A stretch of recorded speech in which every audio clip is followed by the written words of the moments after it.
Dear students, आज का ये video BA first year English literature की क्लास के लिए है। और आज के इस वीडियो में जिस पर हम ये वीडियो बना रहे हैं वो टॉपिक है जो विलियम शेक्सपियर का ड्रामा यानी नाटक है जिसका नाम है एज यू लाइक इट। और ये एक पाँच यूनिट में है और ये एक ड्रामा नाटक है और 20 नंबर के इसमें से क्वेश्चंस आते हैं। एक बड़ा क्वेश्चन आता है और इसके अलावा छोटे क्वेश्चंस भी आते हैं और एक्सप्लेनेशन यानी व्याख्या भी आती है, तो आपको इसको अच्छे से पढ़ना है। तो इसमें हम एज यू लाइक इट जो प्ले है, नाटक है शेक्सपियर का, उस पर चर्चा करेंगे। तो थोड़ा सा मैं आपको बताऊं कि ये 1599 और 1600 के आसपास लिखा गया एक नाटक था जो 1623 में पहली बार ये इसका मंच ये पब्लिश हुआ, यानी प्रिंट फॉर्म में, बुक फॉर्म में पब्लिश हुआ, प्रकाशित हुआ। इसके अंदर हम देखते हैं कि यह एक पेस्ट्रल कॉमेडी है। थोड़ा सा मैं इसको नीचे करके दिखाता हूँ आपको। पेस्ट्रल प्ले है। पेस्ट्रल प्ले का मतलब होता है ग्रामीण पृष्ठभूमि वाला एक नाटक जिसके अंदर ग्रामीण पृष्ठभूमि दिखाई जाती है। इसमें जंगल, नदी, गडरिए, भेड़े, बकरियाँ, इस तरह के दृश्य दिखाए जाते हैं, तो इसको हम पेस्ट्रल प्ले बोलते हैं। तो इसी प्रकार का है। तो देखते हैं हम इसमें क्या होता है। कहानी के अंदर मेनली जो कहानी है वो केंद्र में इसके दो भाई हैं। बड़े भाई का नाम ड्यूक सीनियर है और छोटे भाई का नाम ड्यूक फ्रेडरिक है। कहानी की शुरुआत में ही ड्यूक फ्रेडरिक ने अपने बड़े भाई ड्यूक सीनियर से धोखे से उसकी संपत्ति हथिया ली है और खुद राजा बन गया है। और बड़ा भाई जंगल में अपने साथियों के साथ जनजाति लोगों या आदिवासी लोगों की तरह जंगल में रहने को मजबूर है। तो ड्यूक सीनियर है जो बड़े हैं, जो जंगल में रहते हैं, उनकी जो बेटी है जिसका नाम है रोसलिंड, जो कि इस कहानी की हीरोइन भी है, वो वहीं अपने चाचा के पास रुकती है। वो अपने पिता के साथ जंगल में नहीं जाती है और उसका कारण ये है कि जो उसका चाचा है ड्यूक फ्रेडरिक, उसकी एक बेटी है जिसका नाम है सेलिया। तो सेलिया और रोसलिंड, सेलिया छोटे भाई की बेटी है और रोसलिंड बड़े भाई की बेटी है। तो ये दोनों चूंकि अच्छी दोस्त हैं, इसलिए सेलिया के पास रोसलिंड को वो ड्यूक फ्रेडरिक यानी वो उसका जो चाचा है उसको रोक लेता है। कहानी का जो नायक है वो ऑरलैंडो नाम का एक कैरेक्टर है और जो ये कहानी है वो रोसलिंड और ऑरलैंडो दोनों की एक प्रेम कहानी है। तो दो कहानियाँ साइड बाय साइड चलती है, किस प्रकार रोसलिंड और ऑरलैंडो की प्रेम कथा अंत तक पहुँचती है और दोनों अंत में शादी कर लेते हैं। और दूसरी तरफ जो दूसरी कहानी है वो किस प्रकार ड्यूक फ्रेडरिक और ड्यूक सीनियर उन दोनों के बीच के संबंधों की है, जहाँ पर अंत में ड्यूक फ्रेडरिक अपना सारा राज्य वापस अपने बड़े भाई को लौटा देता है।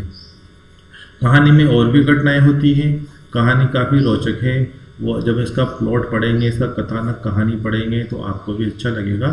तो आइए हम आज का ये वीडियो शुरू करते हैं एज यू लाइक इट नाम के प्ले के साथ। तो क्वेश्चन मेनली जो आपको डिस्कस करना है वो है अटेम्प्ट अ क्रिटिकल एप्रिसिएशन, यानी आप प्रयास कीजिए एक समीक्षात्मक समालोचना की ऑफ शेक्सपियरियन प्ले, शेक्सपियर का जो नाटक है एज यू लाइक इट उसकी समीक्षात्मक समालोचना कीजिए। तो आंसर यहाँ से शुरू होता है। एज यू लाइक इट एक पेस्टल कॉमेडी है। जैसा कि मैंने आपको बताया था, पेस्टल का मतलब होता है ग्रामीण, देहाती। तो एक ग्रामीण कॉमेडी है। कॉमेडी का मतलब सुखांत नाटक, एक ऐसा नाटक जिसकी एंडिंग हैप्पी एंडिंग होती है, बिछड़े हुए लोग मिल जाते हैं और सभी के साथ अच्छा होता है। तो विलियम शेक्सपियर के द्वारा लिखी गई यह एक पेस्टल कॉमेडी है।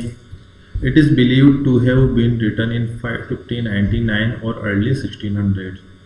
और ऐसा विश्वास किया जाता है कि इसको 1599 या 1600 की शुरुआत में लिखा गया था।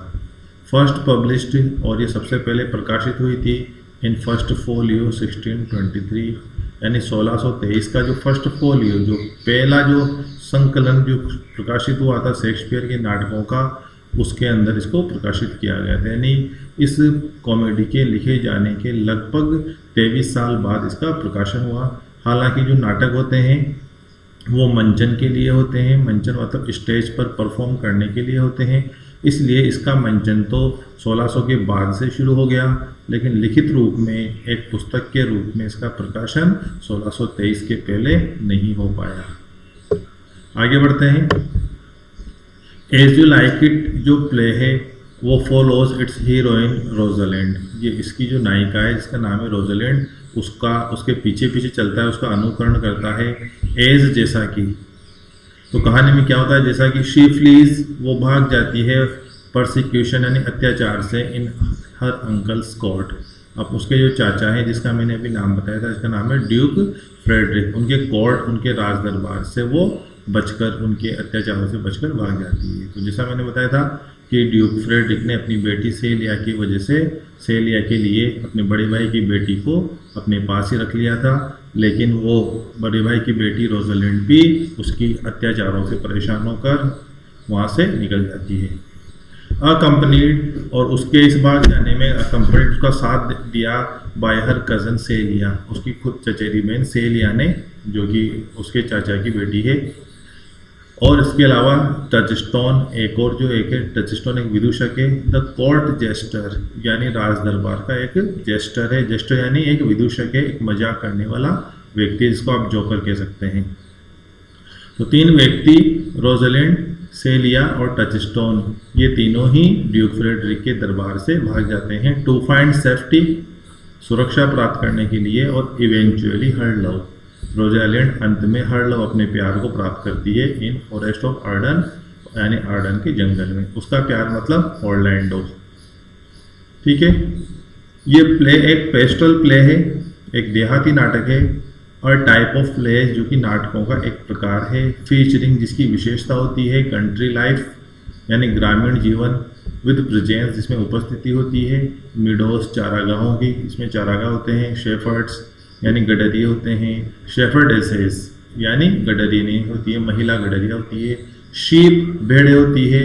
इन कॉन्ट्रास्ट के विरोधाभास में सिटी लाइफ शहरी जीवन और पीपल लोगों की, तो शहरी जीवन और शहरी लोगों के विरोधाभास में यानी उनसे विपरीत इसमें ग्रामीण लोग, भेड़े, गडरिये और चारागाह जैसी चीज़ें होती है। आमतौर पर शहरी जीवन और वहाँ के लोग दिखाए जाते हैं नाटकों में, लेकिन उनसे विपरीत एक पेस्टल प्ले के अंदर वो न होकर चारागाह होते हैं, भेड़े होती है और गडरिये होती है।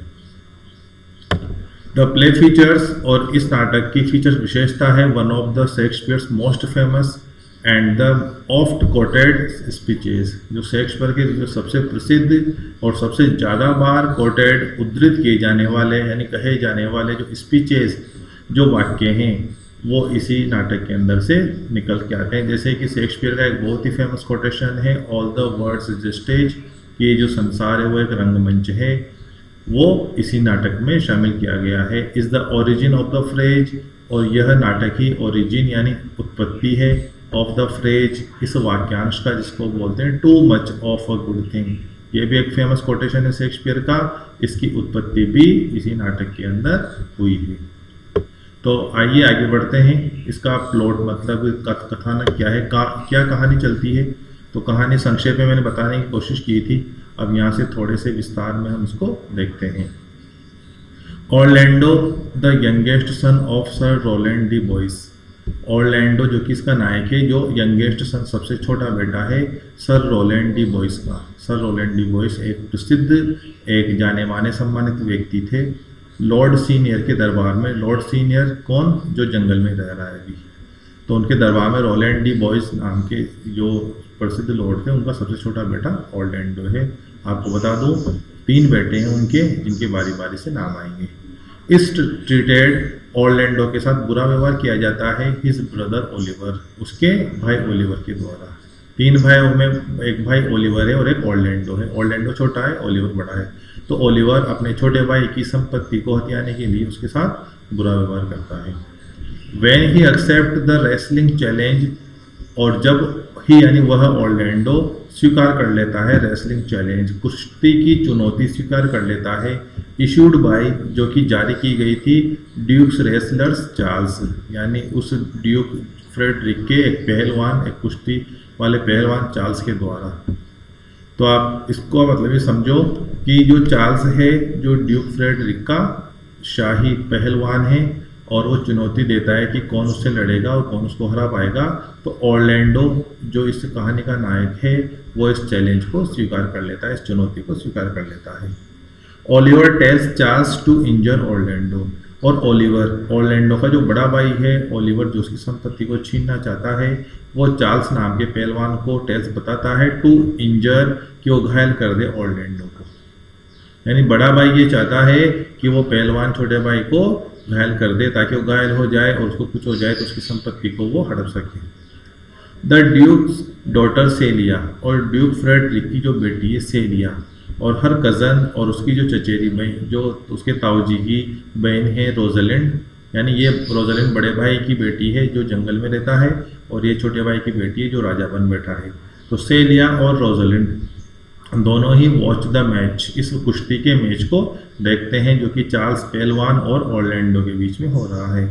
Rosalind falls in love with Orlando, और रोजलिंड फिर ऑरलैंडो के प्यार में पड़ जाती है। यानी ऑरलैंडो एक बहादुरी से उस लड़ाई को जीतता है तो रोजलिंड को उससे प्रेम हो जाता है। ऑरलैंडो विंस, ऑरलैंडो इस लड़ाई को जीत लेता है। किसी ने नहीं सोचा था, लेकिन उसने इसको कुश्ती को जीत लिया और राजा के पहलवान चार्ल्स को हरा दिया। But the duke gets angry, लेकिन जो ड्यूक फ्रेडरिक है यानी जो राजा है वो गुस्सा हो जाता है। व्हेन ही डिस्कवर्स, जब उसको ये पता चलती है बात कि Orlando is the son of his old enemy, कि ऑरलैंडो तो उसके पुराने शत्रु सर रोलैंड डी बोइस का बेटा है। उसका पुराना शत्रु क्यों? क्योंकि रोलैंड डी बोइस किसके खास हुआ करते थे पहले? ड्यूक फ्रेडरिक के बड़े भाई यानी ड्यूक सीनियर जो कि जंगल में रहते हैं उनके खास थे, तो इसलिए वो रोलैंड डी बोइस को अपना शत्रु मानता है। तो उसको जब पता लगता है कि वो उसके शत्रु रोलैंड डी बोइस का बेटा है तो वो गुस्सा हो जाते हैं। रोजलिंड गिव्स ऑरलैंडो अ चैन, और जो रोजलिंड है वो ऑरलैंडो को एक चेन देती है टू वियर पहनने के लिए, यानी इनाम, जब वो कुश्ती जीत जाता है कि इनाम के तौर पर वो उसे एक चेन देती है। And he falls in love with her, और वह भी उसके प्यार में पड़ जाता है, उसको भी उससे प्यार हो जाता है। तो आज की इस वीडियो में इतना ही।